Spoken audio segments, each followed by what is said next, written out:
The vice president's motorcade was met by some demonstrators today. Dozens of people lined up both for and against the war. News Channel 8's Jody Latina live in New London with that part of the story. Jody. Sonia, there is still a heavy police presence out here outside the Coast Guard Academy. Those demonstrators, though, have long since gone, though earlier today they made sure that they spoke as loud as they could to one another.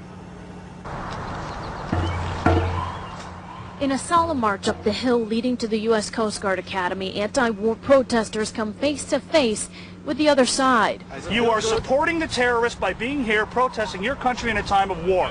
Jim Bancroft of Bristol leads the Gathering of Eagles, a veterans group that supports the war, the troops, and families who today are celebrating the achievements of Coast Guard cadets. Just because Dick Cheney is a speaker does not mean that you come and disrupt the graduation because of your political views. Those political views include denouncing the war. Many in the anti-war group dressed in black and placed fake headstones in the ground to represent those killed since the beginning of the conflict. Among the group, the Raging Grannies. Some dressed in pink, claiming the present administration should be impeached. Others wore black to mourn the war dead.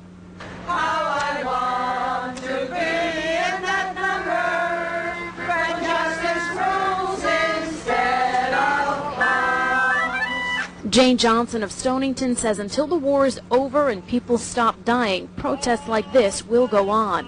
I have friends who have gone to Iraq, and I see them as victims of all of this as well, and victims of the misinformation.